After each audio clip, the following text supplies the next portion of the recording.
아침에 손이 빡빡하고 부으신다면 제일 먼저 이거 한번 해보세요. 손가락을요 굽히는데 끝 부위부터 굽히는 겁니다. 주먹 한번 쥐었다가요 다시 펴주는 거예요. 사실은 손가락 관절염이 방치가 되면 점점 더 많이 빡빡해지고요, 손을 쓰는 모든 동작에서 통증을 만듭니다. 결국 우리 손가락에 있는 근육이나 인대, 염증 이런 부분들은 우리 몸의 사실은 해답이에요.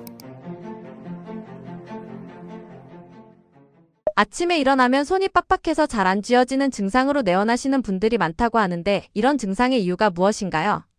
아침에 일어나면 손이 빡빡해서 잘 안 쥐어지시죠? 끝까지 주먹 안 쥐어지시는 분들 굉장히 많은데 사실은 이게 한 가지 질병이 아니고 몇 가지 질병이 비슷하게 이런 증상들을 드러내게 됩니다. 가장 대표적인 게 손가락 관절염이고요. 그리고 두 번째가 뭐냐면 탄발지라고 하는 질병이고요. 맨 마지막이 사실은 손목터널 증후군이라고 해서 이런 경우도 아침에 손이 많이 붓고 불편한 경우들이 생깁니다.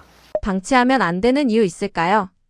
이 세 가지가 다 각기 다르긴 한데요. 사실은 손가락 관절염이 방치가 되면 점점 더 많이 빡빡해지고요. 아침에 쥐기 힘든 정도에서 그치는 것이 아니고 낮에 손을 쓰는 모든 동작에서 통증을 만듭니다. 그래서 사실은 일상생활에 굉장히 곤란을 겪게 되는데요. 우리가 손 사용 안 하고 살 수 없잖아요. 매일매일 쓰는데 모든 순간에 통증을 겪게 되죠. 그리고 이제 탄발지 같은 경우도 동작, 물건을 잡는다든지 할 때 통증도 있지만 손가락이 굽혀져 가지고 펴지지 않는 바람에 이 사실 반대쪽으로 펴야 되는 이런 불상사가 생길 수도 있고요. 손목 터널 증후군도 일단 손 저림도 굉장히 불편하긴 하지만 이 손바닥 자체가 근육이 위축이 되면서 적어집니다. 그래서 쓰임이라든지 이런 데에도 굉장히 불편감을 겪게 되기 때문에 조기에 발견하는 것이 굉장히 중요합니다. 딸깍딸깍 소리가 나는 경우, 손이 저린 경우는 각각 어떤 질환을 의심해야 하나요?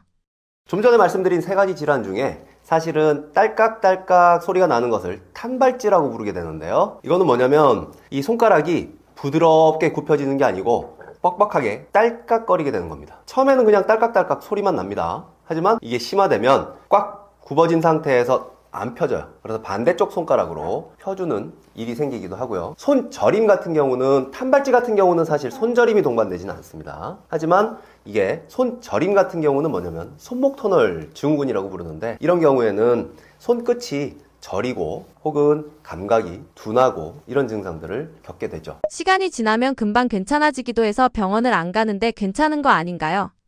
모든 질병은요 처음에는 간헐로 발생을 합니다. 즉 처음부터 막 절여서 죽겠어, 내가 처음부터 막 이게 딸깍거려서 죽겠어, 이렇게 시작되는 것이 아니고요. 처음에는 어떤 날은 그렇고 어떤 날은 안 그래요. 근데 그 시초가 대부분 다 공통적으로 손의 질환들은 그 시초가 대부분 다 어떻게 시작되냐면 아침에 빡빡합니다. 그리고 붓는 느낌이 있고, 그래서 처음에 간헐적으로 내가 증상이 있다 없다 한다고 해서 이거를 방치하시게 되면 이게 결국은 고착화되고 매일매일 아프고 붓고 통증이 생기게 되니까 초기에 잘 관리해 주시고, 그래도 안 되면 적극적으로 치료를 해 주시는 게 굉장히 중요합니다. 주부분들이 많이 오시나요? 어떤 분들이 주로 이런 질환을 겪나요? 주부분들이 사실은 많지만 직장인분들도 굉장히 많으세요. 왜냐면 이 손을 쓰는데 주부들만 많이 쓰는 거 아니거든요. 특히 요즘은 이제 그 마우스라든지 혹은 타이핑을 하는데도 손을 많이 쓰시기 때문에 직장인분들도 굉장히 많습니다. 한 절반 정도 되시는 것 같아요. 절반. 환자분들이 집에서 이게 손가락 관절염인지 아닌지 구분해 볼 수 있는 기준이 있을까요? 아침에 손이 붓고 빡빡하니까 이거 무슨 질환인가? 근데 또 이야기를 들어보니까 세 가지나 되는 게 다 증상이 비슷하다고 그래서 혼란스러우실 겁니다. 그런데 이 세 가지를 사실 구분할 수 있는 방법이 있는데요. 첫 번째, 손목 터널 증후군에 의해서 손저림이 생기는 거는요, 티넬 사인이라고 해서 지금 한번 해보십시오. 여기 손이 저리신 분들 있잖아요. 손가락 두 개로요, 이 손끝에, 손목 끝에 이 부위를 통통통 쳐보는 거예요. 그래서 만약에 이게 손목 터널 증후군에 의해서 내가 손이 저리다면 이 통통통 치는 티넬 사인에 의해서 손끝으로 쩌렁쩌렁 저림이 발현이 됩니다. 그래서 이러면 내가 이 아침에 붓고 빡빡한 게 손목 터널이었구나 하시는 거 알게 되실 거고요. 그리고 손이 이렇게 딸깍딸깍 소리가 나는 것만 해도 사실은 탄발지라는 걸 아실 수가 있는데, 특히나 탄발지 같은 경우는요 A1 활차라고 그래서 여기 보이시죠? 손마디가, 손가락이 시작되는 부위, 여기에 있는 볼록 튀어나온 마디 있죠? 이 마디를 눌렀더니 유독 더 아파. 멀쩡한 곳보다 훨씬 더 아프고 그 손가락이 유독 딸깍거린다 라고 하면 이거는 탄발지입니다. 그리고 마지막으로 내가 손가락 관절염에 의해서 손이 빡빡한가? 이 두 개 다 아니야. 티넬 사인도 아니고 여기도 아니고 딸깍 소리도 없다 라고 하시면 손끝을 보시면요, 이게 손이 변형이 됩니다. 퇴행성 관절 같은 경우는 이 손끝이 약간 이렇게 굽어요. 혹은 여기가 이렇게 튀어나오면서 변형이 되어서 이 손끝을 만져도 끝 부위 손가락이 아픕니다. 그리고 이렇다고 한다면 사실은 이거는 퇴행성 관절이라고 할 수 있죠. 세 가지를 집에서 이렇게 간단하게 구분해 보실 수가 있습니다. 병원 치료 말고 집에서 매일 할 수 있는 관리나 스트레칭이 있을까요? 자, 일단 세 가지 모두에 쓸 수 있는 통합적인 스트레칭을 하나 알려드릴게요. 이거는 세 가지 모두 다 해당이 됩니다. 그래서 아침에 손이 빡빡하고 부으신다면 제일 먼저 이거 한번 해보세요. 손가락을요, 굽히는데 끝 부위부터 굽히는 겁니다. 끝 지절, 두 번째 지절, 세 번째 지절 해서 끝으로 쫙 굽혀가지고 주먹을 꽉 말아주는 겁니다. 쫙 말아주어서 끝까지 쥐었다가 하나 둘 펴주는 거예요. 천천히 이렇게 펴서 끝까지 또 쫙 펴주는 거예요. 요거 다시 한번 손가락 끝에서부터 두 번째 지절, 세 번째 지절, 네 번째 지절 꾹 말아줘서 주먹 한번 쥐었다가요, 하나 둘 셋 센 다음에 다시 펴주는 거예요. 쫙쫙쫙쫙쫙쫙. 요거는 세 가지 질환 모두에 해당이 됩니다. 그래서 손을 쥐었다 폈다, 그냥 엉성하게 쥐는 게 아니고요, 지절별로 전부 다 이 가동각도를 써준 겁니다. 그리고 두 번째는 뭐냐면요, 각 질환별로 제가 한번 알려드릴게요. 탄발지가 있으신 분들, 딸깍딸깍 소리가 나시는 분들이 있으실 겁니다. 이런 경우에는요, 사실 손가락을 뒤쪽으로 끝까지 쭉 쳐주는 운동이 최고로 좋습니다. 그리고 기왕이면 이 손가락, 제가 이제 여기 누르면 아프실 거라고 말씀드렸죠? 이 지절에 관련된 이 손바닥 쪽을요, 꼭꼭 눌러서 마사지 해주시는 거예요. 만약에 내가 세 번째 손가락이 딸깍거린다, 그럼 세 번째 이 손가락을 따라 내려오시면 요렇게 인대가 있습니다. 손바닥에 길게 인대가 있거든요. 여기를 꼭꼭 마사지 해주시는 거예요. 요게 탄발지에 가장 좋은 손 스트레칭 방법입니다. 그리고 손목 터널 증후군 같은 경우는요, 손이 저리죠. 손목 터널 증후군 같은 경우는 사실은 이 손에 보시면요, 여기에 인대가 두 개 보이실 거예요. 공 쥐듯이, 빈 공을 쥐듯이 이런 동작을 하시면 인대가 보이실 텐데, 이 엄지손가락 쪽에 이 인대가 있거든요. 여기 인대, 요 인대를 따라 내려와서 손 안에, 요 팔뚝 안에 이 인대를 따라 내려오면 근육이 하나 만져지거든요. 여기를 만져보시면 유독 반대쪽보다 꽤 많이 아프실 거예요, 손 저리신 분들. 그래서 요 인대에 딸려있는 이 근육을 꽉꽉 마사지 해주시면 아침에 손저린 게 훨씬 덜해집니다. 그리고 마지막으로 손가락 관절염 같은 경우는요, 사실은 이 손등에 있는 이 모든 근육들이 긴장이 되면, 바짝 오그라들어서, 많이 써서 바짝 오그라들면 손가락 관절염을 일으킵니다. 우리 관절염이라고 하면 다들 이 관절에 생기는 염증만 생각하시는데, 사실은 이 염증이 온 이유가 있습니다. 팔을 많이 써서 이 근육이 오그라들어서 염증을 만들거든요. 그래서 원인이 되는 근육인 이 팔 위에 있는 이 근육을 꼭꼭 마사지 해주시거나, 아니면 손을 요렇게 당겨서 이 근육들을 마사지 해주시는 게 가장 좋습니다. 그래서 천천히, 숨 천천히 들이마신 다음에 내쉬면서 하나, 둘, 셋 정도 하시면 여기가 팽팽하게 스트레칭이 되는 걸 느끼실 수가 있는데, 요런 방법을 통해서 손가락 관절염을 예방도 하실 수 있고, 그리고 스트레칭도 하실 수 있습니다. 이 책 속에 이런 내용들이, 부위별 통증에 대한 스트레칭 내용들이 모두 다 들어있습니다. 파라핀이나 따뜻한 물이 손가락 건강에 도움이 되는 이유가 무엇인가요?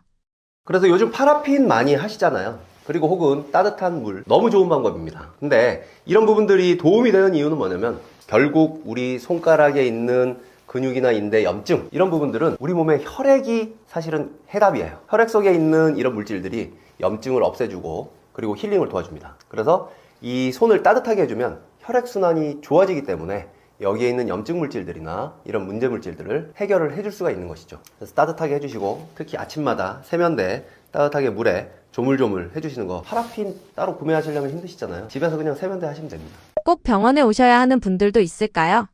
자, 수부질환들은 처음에는 증상이 매일매일 아프거나 매일매일 붓거나 하진 않습니다. 그래서 처음엔 간헐적으로 어느 날은 붓고 어느 날은 안 붓는데, 이런 경우는 제가 말씀드린 스트레칭이나 관리요법으로 굉장히 관리가 잘 되는 편입니다. 하지만 이후에 지속적으로 불편하거나 이런 셀프 관리를 통해서도 해결이 안 된다면, 그리고 이런 증상들이 한 달 이상 지속이 된다면 반드시 병원에 내원하셔서 적극적으로 치료를 하셔야 증상이 악화되는 걸 막을 수가 있습니다. 손가락 관절염의 이유는 무엇이고 방치하면 안 되는 이유는 무엇인가요?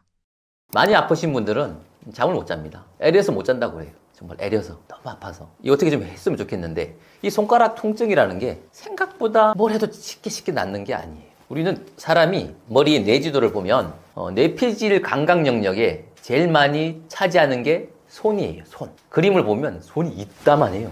그리고 우리는 손으로 다 삽니다. 이 손으로 사람은 그러니까 손을 제일 많이 쓰는데 이 손이 아프면 삶이 참 힘들어요. 환자분들이 뭐 요양보호사가 되든 직업적으로 다른 일을 하든 뭐 가게에서 일을 하시든 미용 일을 하시든 그런 분들이 와서 손가락이 아프고 붓고 틀어지고 아침이 되면 뻑뻑해서 이게 안 움직여요. 밤에 잘 때도 너무 아프고 눈물 나고 울고 서럽고 그래요. 제가 그분들에게 그런 말을 하죠. 열심히 살아서 그렇습니다. 당신이 열심히 살아서 참 아픈데 지금부터 관리하시죠. 그래요. 정말 그러니까. 그러면 손가락은 열심히 살았는데 아프면 너무 삶의 질이 떨어집니다. 그래서 손가락 관절염, 손가락 통증은 손을 정말 많이 쓰는 분들이 아픈 거예요. 열심히 산 분들이 아픈 거라고. 그래서 제가 그분들에게 또 이렇게 이야기 하잖아요. 우리가 공주는 아니니까, 왕자는 아니니까 아파요. 어쩌겠어요. 관리하면서 잘 살아보자고요. 그러는데 보면 이렇게 미용 일을 하시든 아니면 요양보호사 일을 많이 하시든 애기 엄마, 애를 낳아서 애기 엄마 이렇게 안고 하다 보면 아파요. 그 다음에 애기 엄마의 어머니, 할머니 또 아파요. 그리고 식당에서 일하시는 분들 많고 그리고 집에서 가사일 너무 부지런하신 분들 지저분한 거 좀 내비두고 살지 이제 맨날 하는 말 내비두고 살아요. 그런데 내 눈앞에 있으면 그거 못 보고 살아요. 이런 분들이 손가락 통증이 많습니다. 손가락 관절염 집에서 간단하게 치료하는 방법 있을까요?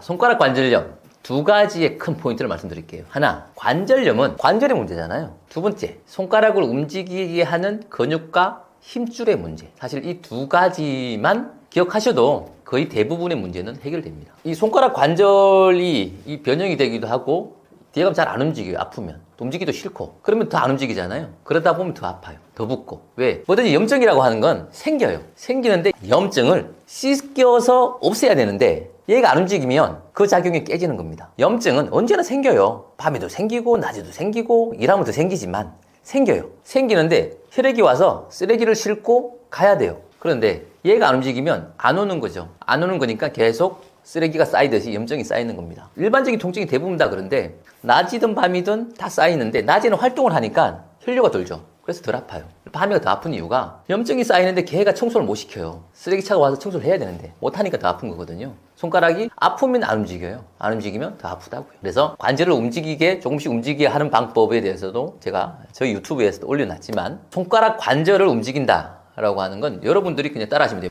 두 번째 손가락을 해볼게요. 여기가 붓고 변형이 됐다라고 하시면 얘를 안 움직인다고요. 근데 얘를 좀 움직여줘야 돼요. 이 관절을 좀 넓혀주는 게 좋죠. 이를 잡고 처음에 당기는 거죠. 당겨서 쭉 당겨서 5초 하는 거예요. 이렇게 보여줄까요? 이렇게 잡고 쭉 당겨 그냥 쭉 당겨서 5초 둘, 셋, 넷, 다섯 됐죠. 그 다음에 얘를 한쪽 방향으로 조금씩 늘리는데 자 여기를 잡고요. 이거를 꺾으면 다쳐요. 그래서 살짝 빼면서 이런 느낌으로 그 활시위 아니면 포물 쓰는 느낌으로 이렇게 약간 앞으로 당기면서 이렇게 싹 천천히 해주는 거예요. 둘, 셋, 넷, 다섯. 됐죠?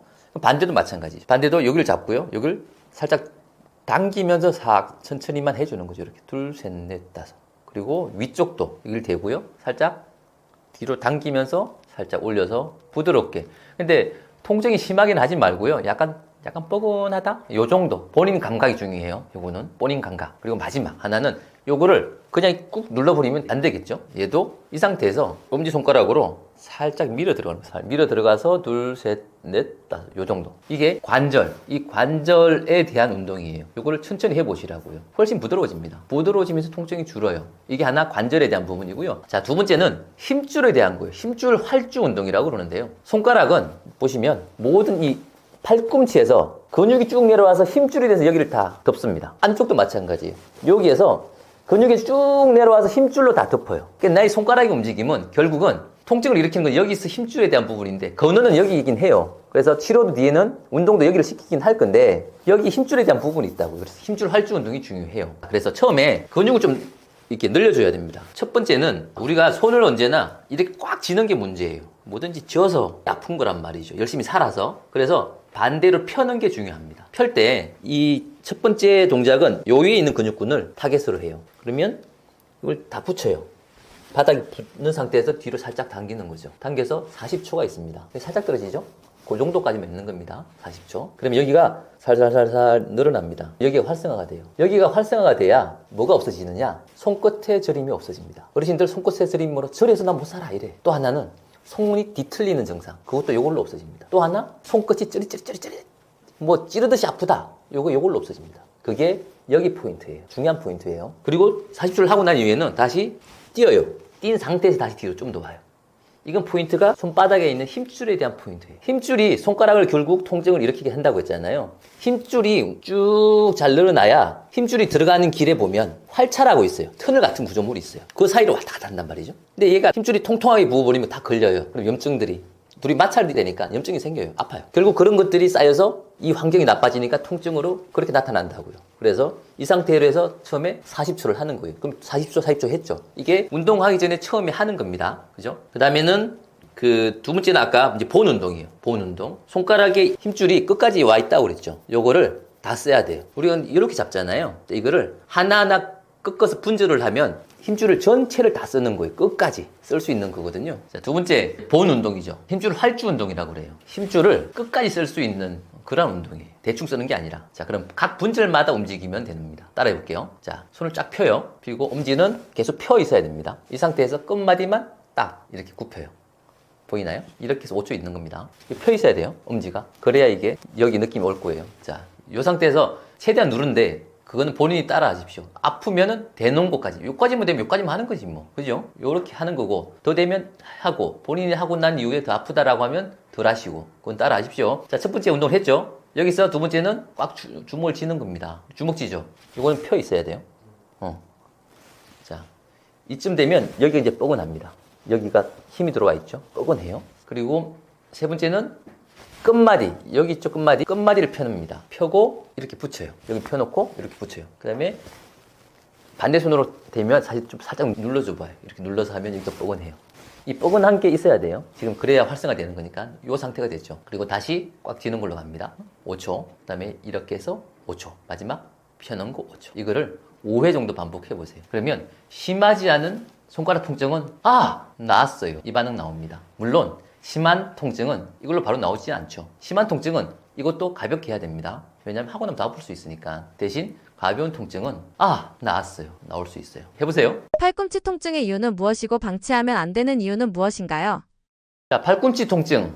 이것도 테니스 엘보 그러죠? 아니면 골프 엘보. 의학 명칭은 주관절 외측 상과염이죠. 또 다른 이명은 과사용 증후군입니다. 무슨 말이에요? 또 열심히 살아서 그렇다는 겁니다. 여러분들이 열심히 살아서 팔꿈치가 아프다라는 거죠. 테니스 엘보처럼 골프 엘보처럼 우리가 그 운동을 해서 생기는 것도 있지만 많은 경우는 집안일을 해서 가위질을 해서 문을 돌려서 수건을 짜서 행주를 짜서 그 다음에 와이셔츠를 틀어서 이런 동작에서 홀린다 많이 옵니다. 그래서 이거는 주부들이 많이 오죠. 아니면 주방장도 많이 오고 칼질하다가 많이 오는 게 팔꿈치 통증이고, 팔꿈치는 보면 이렇게 근육근이 핵심으로 두 군데가 있어요. 여기가 외측 상가라고 하는 게 있고요. 여기가 테니스 엘보입니다. 안쪽이 골프 엘보. 바깥쪽에 있는 근육에서는 손등으로 가는 모든 근육은 여기서 출발합니다. 그러니까 이렇게 쥐는 자세, 그러니까 이렇게 드는 자세에는 요 있는 근육군들이 힘을 써요. 그러니까 이렇게 드는 일을 할 때 일이 난다고요. 골프 엘보는 반대예요.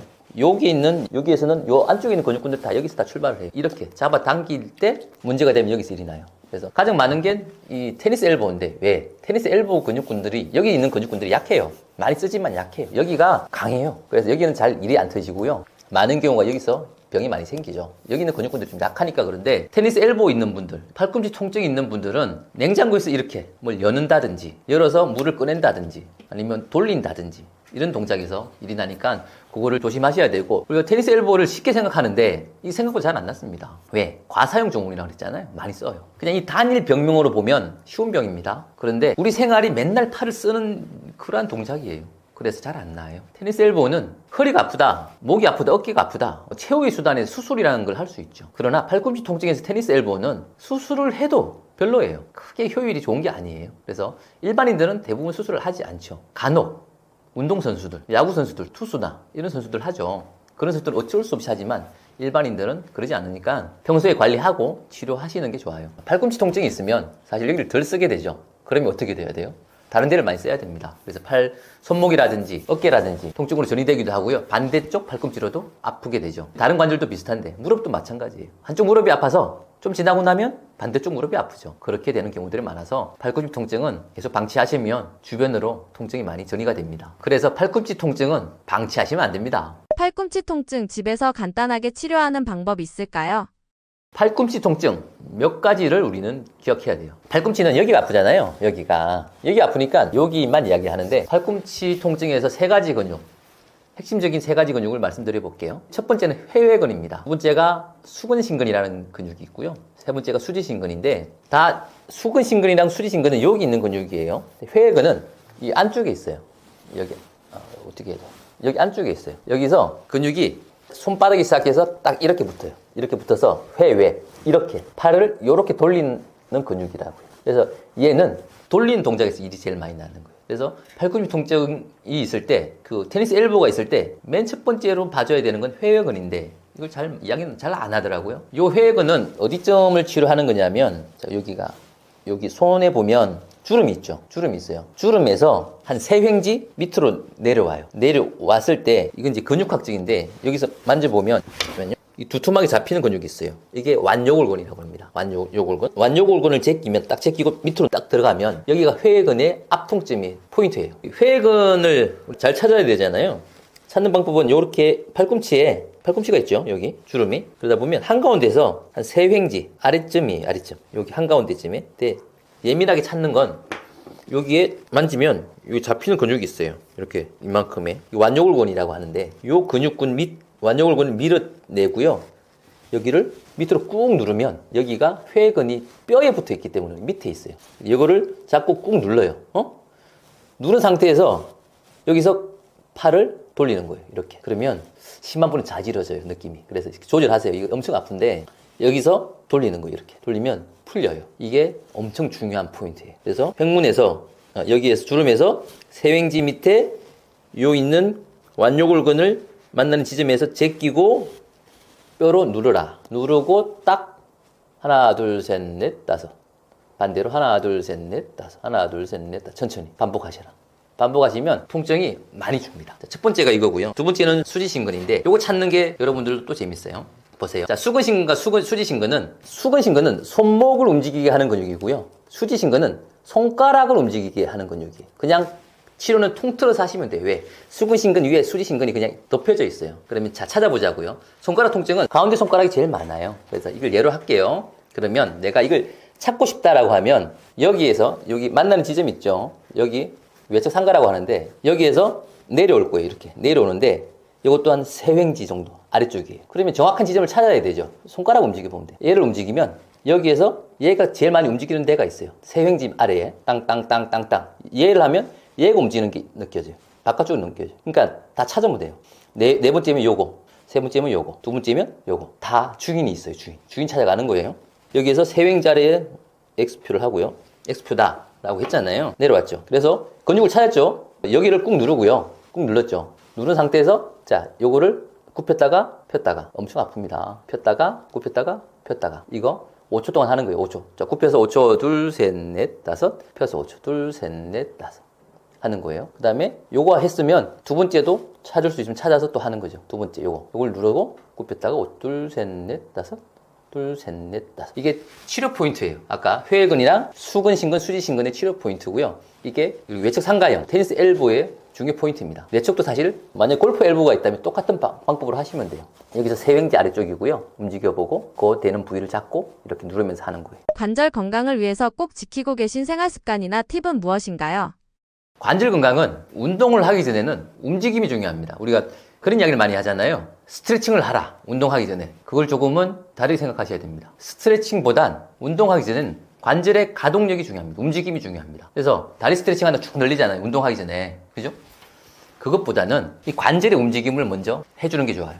스트레칭은 운동하고 난 이후에 하시는 게 좋고요. 그래서 정리를 하면 이렇게 됩니다. 관절 건강에서 운동을 할 때는 운동하기 전에 관절의 움직임을 먼저 해야 된다는 겁니다. 하고 운동을 들어가면 됩니다. 움직임을 해놓고 움직여지는 걸 해놓고 나서 운동 들어가고요. 운동을 한 이후에 마지막에 스트레칭을 하는 게 좋습니다. 그리고 정말 무리하면 안 되겠죠. 무리하는 게 저는 테니스를 친다고 했잖아요. 테니스를 칠 때 본인이 느낌이 있어요. 이건 무리가 될 수 있겠다라는 느낌이 오면 정말 지켜주셔야 됩니다. 그걸 안 지키면 파열이 오는 경우들이 생겨요. 관절은 무리하게 움직이면 안 좋습니다. 무릎 관절이 아플 때 제가 그런 말 하거든요. 쪼그리 앉지 마세요. 쪼그리 앉으면 나쁩니다. 양반다리 하지 마세요. 양반다리 하면 나쁩니다. 각도가 90도 이상으로 쭈그러들면 여기가 마찰이 오면서 뒤에 관절면이 손상이 옵니다. 그거 좀 하지 마시고요. 그리고 운동을 한 이후에는 좀 단백질을 챙겨 드시는 게 좋습니다. 저 같은 경우엔 계란 먹습니다. 요즘에 제일 많이 하는 건 매달리기입니다. 저희 원장실에 철봉대가 있습니다. 설치해 놨습니다. 그래서 매달리기 지금 맨날 하고 있고요. 출근하면 일단 매달려. 일단은 합니다. 그 다음에 또 심심할 때마다 매달려 하고 있습니다. 제 손관절 악력도 중요하고요. 척추 밸런스도 중요해서 그거 하고 있고요. 그 다음에 오래 앉아있는 거 피하고 있고 쪼그려 앉는 거 정말 피합니다. 의자 앉아서 이런 거 많이 하잖아요. 이렇게 앉고 이런 것들. 이런 거 웬만하면 피합니다. 이게 너무 굽혀지면 무릎이 결국은 망가집니다. 본인이 지금 당장 아프지 않더라도 분명히 망가지니까 그런 거 피해 주시고, 그리고 너무 꽉 찌려고 노력하지는 않습니다. 안녕하세요. 저는 부부한의사 산청김 김경태 원장입니다. 저희가 이번에 책을 냈습니다. 부부한의사의 평생관절 사용 설명서 100세 관절이라는 책입니다.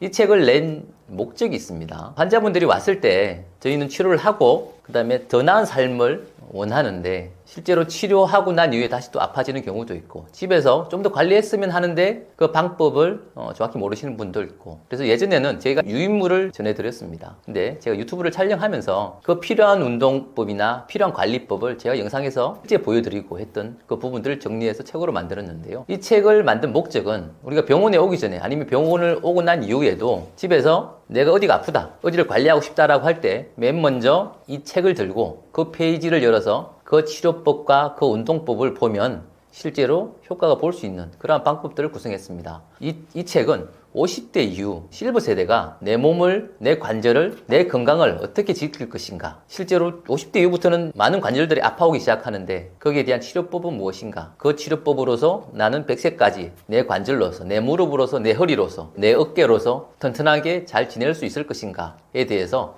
저희 나름대로 거기에 대한 답을 드리고 있습니다. 그래서 저는 실버 세대가 꼭 집에서 한 권씩 두시고 필요할 때마다 펼쳐볼 수 있고, 그 펼쳐본 페이지가 확실히 도움이 될 수 있다라고 그런 생각으로 이 책을 만들어서 실버 세대가 꼭 한 권씩 가지고 있으면 좋을 백과사전이라는 느낌으로 책을 만들었습니다. 이 책은 저희가 20년 동안 진료를 하면서 실제적으로 환자들에게 아니면 여러분들에게 도움이 되는 걸 엄선해서 만들어 놨습니다. 허리 운동이면 실제로 치료를 하고 운동을 했는데 이 운동을 따라 했더니 효과가 좋았던 그 운동법을 핵심 운동 허리라고 해서 마킹을 해놨습니다. 50견이면 50견에 대해서 마킹을 해놨습니다. 그 운동을 따라 하시면 실제로 효과가 좋습니다. 그래서 그 방법 따라 한번 해보시면 좋겠습니다. 부부 한의사의 평생관절 사용 설명서 100세 관절, 이 책은 댓글에 구매 링크를 달아놨으니 필요하신 분 꼭 한 권씩 구매하시면 좋겠습니다. 건강하십시오.